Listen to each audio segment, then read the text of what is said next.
정부가 내년부터 공공기관 인력 12,000여 명을 감축하기로 했습니다. 해당 분야는 업무를 민간에 넘기고 조직을 축소해야 합니다.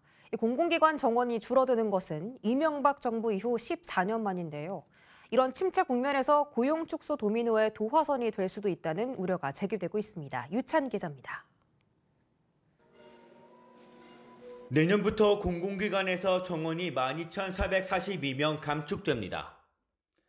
기능 조정과 조직 인력 효율화, 정현원차 축소 등을 통해 17,230명을 줄이기로 했습니다. 반면 국정과제 수행 등을 위해선 4,788명을 새로 배치하기로 했습니다. 공기업 중에서는 코레일과 한전의 감축 규모가 큽니다. 코레일에선 722명을 줄이기로 했습니다. 차량 세척이나 도장 업무, 구내 방송 등을 민간에 위탁하고 업무 자동화나 지역관리단 통합 등도 추진하기로 했습니다. 한전도 496명을 감축할 계획입니다. 검침이나 방호 업무는 자회사에 넘기고 본부에서 가능한 업무와 겹치는 지사 인력은 축소하기로 했습니다. 이 같은 공공기관 인력 조정안의 노동계는 가뜩이나 어려운 서민 경제 현실과 반대로 가는 정책이라며 즉각 반발했습니다. 사회 경제적인 현실과 맞지 않는 거꾸로 가는 정책이라고 생각합니다.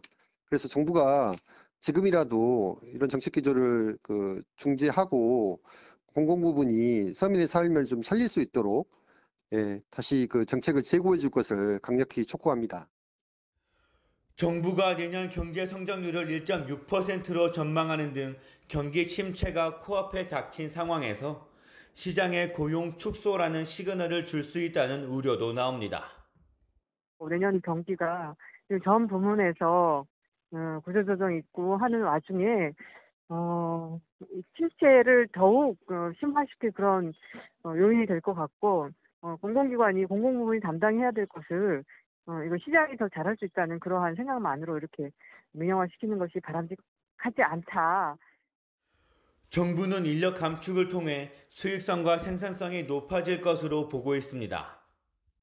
기관별로 퇴직, 이직 등 자연 감소를 활용함으로써 인위적인 인력 구조 조정은 없으며 우선 기능 조정에 따라 기관의 비핵심 업무 등 정비로 조직의 역량을 기관 본연의 핵심 업무에 집중하고 생산성을 제고함으로써 대국민 서비스의 질 개선을 위한 토대를 마련할 것입니다.